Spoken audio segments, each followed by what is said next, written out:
తెలంగాణ రాష్ట్ర శీతాకాల అసెంబ్లీ సమావేశాలు కొనసాగుతున్నాయి. ఒకవైపు అసెంబ్లీ సమావేశాలు మొదటి రోజే ప్రారంభమయ్యాయి. తెలంగాణ అసెంబ్లీ సమావేశాలు ఈ రోజు మొదటి రోజులో భాగంగా డిసెంబర్ 9 తెలంగాణ రాష్ట్ర ప్రత్యేక రాష్ట్రంగా ఏర్పాటుకు సంబంధించి ప్రకటించిన రోజు కాబట్టి అటు ప్రభుత్వం కూడా అట్టహాసంగా ఈ రోజు ఉత్సవాలు నిర్వహించేందుకు అదే సమయంలో సాయంత్రానికల్లా తెలంగాణ తల్లి విగ్రహాన్ని అధికారికంగా లాంచ్ చేసేందుకు సిద్ధమవుతోంది.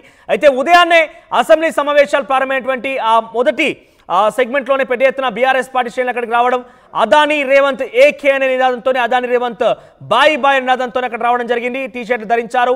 ఆ టీషర్ట్ ధరించినటువంటి సిచ్యువేషన్ ని పోలీసులు వారిని టీషర్ట్ ధరించి లోపలికి వెళ్తే అనుమతించలేదు. పెద్ద ఎత్తున హైటెన్షన్ నెలకొని వారందరినీ అరెస్ట్ చేశారు. అక్కడికి ఇప్పటికే పోలీస్ స్టేషన్లు కూడా తరలించారు. ఇది ఈ రకంగా ఉంటే మరోవైపుగా తెలంగాణ రాష్ట్ర వ్యాప్తంగా మాజీ సర్పంచులంతా కూడా పెండింగ్ బిల్లుకు సంబంధించి చెల్లింపులు చేపట్టాలంటూ చెల అసెంబ్లీ పిలుపునిచ్చారు. అసెంబ్లీ ప్రాంగణాన్ని ముట్టడించారు. వేలాదిగా తరలి వచ్చారు సర్పంచులు. అసెంబ్లీ అడ్డుకున్నారు పోలీసులు. ఇరు వర్గాల మధ్య తోపులాట కూడా చోటు చేసుకుంది. ప్రస్తుతం సర్పంచ్ అరెస్ట్ చేశారు పోలీసులు. మరిన్ని అప్డేట్స్ అసెంబ్లీ ప్రాంగణం నుంచి ప్రతినిధి మధు అందుబాటులో ఉన్నారు. మధు, అసెంబ్లీ సమావేశాలు కొనసాగుతున్న నేపథ్యంలో ఉదయాన్నే బీఆర్ఎస్ పార్టీ నాయకులు ఇప్పుడు సర్పంచులు ఒక ఉద్రిక్తత, ఒక యుద్ధ వాతావరణం కనబడుతోంది అసెంబ్లీ ప్రాంగణం మొత్తం కూడా.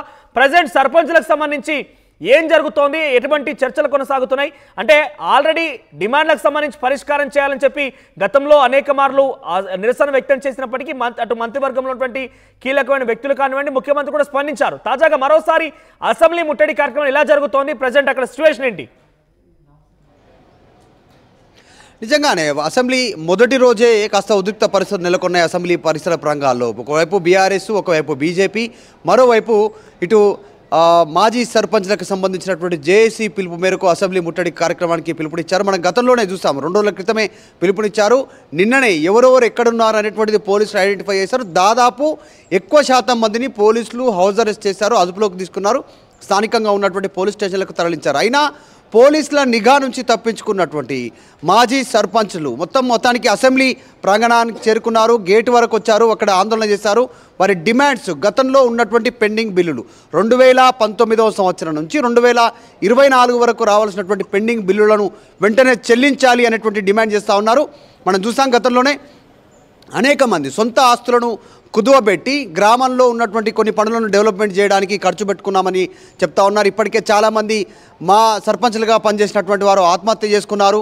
కొంతమంది అకాల మరణం చెందినటువంటి పరిస్థితి, కొంతమంది ఉన్న ఆస్తులు అమ్ముకున్నటువంటి సిచ్యువేషన్. సో వారందరూ రోడ్డుపైకి వచ్చాం. సర్పంచ్లు అయినప్పటికీ కూడా ఈరోజు రోడ్డు మీద ఉన్నటువంటి పరిస్థితి. కొద్దిమంది సర్పంచ్లుగా చేసిన వారు ఈరోజు సెక్యూరిటీ గార్డ్గా పనిచేసుకుంటున్నారు, కొద్దిమంది కూలీలకు వెళ్తూ ఉన్నారు, కొద్దిమంది వేరే ఉద్యోగాలు చేస్తూ ఉన్నటువంటి సిచ్యువేషన్ కనిపిస్తుంది. దానికి ప్రధాన కారణం ప్రభుత్వం చెల్లించాల్సినటువంటి బకాయిలు చెల్లించకపోవడమే అనేటువంటిది ఆగ్రహంగా ఉన్నారు. వారి డిమాండ్లను వెంటనే పరిష్కరించాలి, వచ్చేటువంటి స్థానిక సంస్థల నోటిఫికేషన్ కంటే ముందుగానే మాకు ఇవ్వాల్సినటువంటి బకాయిలన్నీ వెంటనే చెల్లించాలి అనేటువంటిది మాజీ సర్పంచ్ల జేఏసీ డిమాండ్ చేస్తూ ఉన్నారు. మొత్తానికి అసెంబ్లీ చేరుకున్నారు, పెద్ద ఎత్తున ఆందోళన చేశారు. పోలీసులు వారిని అరెస్ట్ చేసి స్థానిక పోలీస్ స్టేషన్కి తరలించినటువంటి సిచ్యువేషన్ ఇది. ప్రభుత్వం పైన ఒత్తిడి పెంచే కార్యక్రమాన్ని చేస్తూ ఉన్నారు. సంక్రాంతి తర్వాత స్థానిక సంస్థల నోటిఫికేషన్ విడుదల కానుంది కాబట్టి అంతకంటే ముందుగానే మా సమస్యలు పరిష్కారం చేయాలనేటువంటి డిమాండ్ని తెరపైకి తీసుకొచ్చిన భాగంగానే అసెంబ్లీ ముట్టడికి పిలుపునిచ్చారు.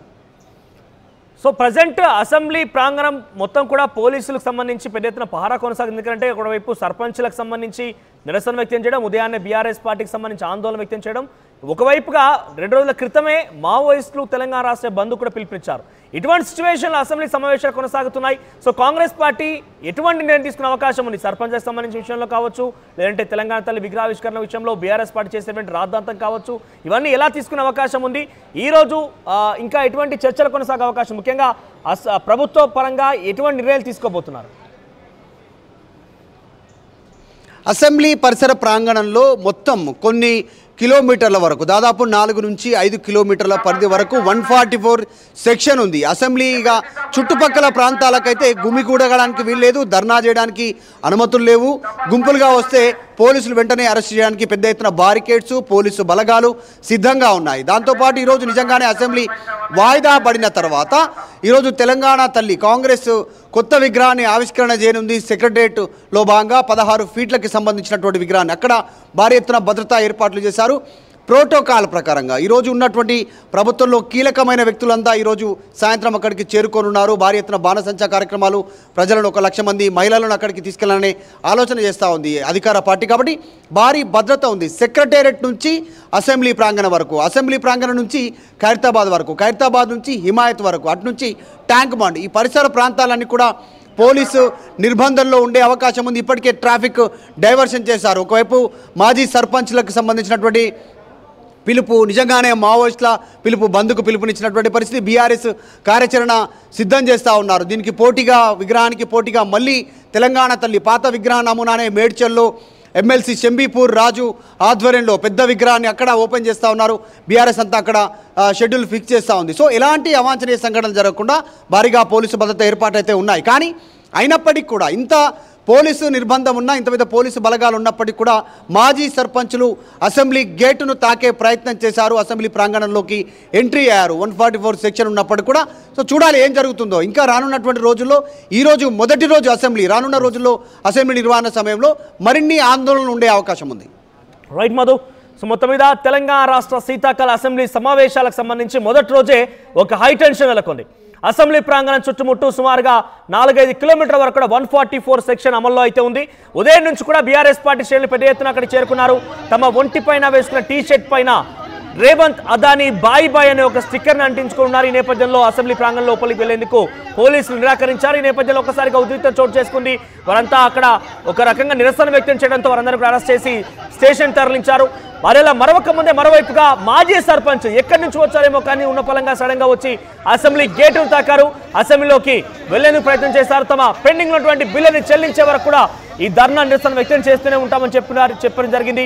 ఇప్పటికే చెల అసెంబ్లీ పిలుపును కూడా ఇచ్చారు.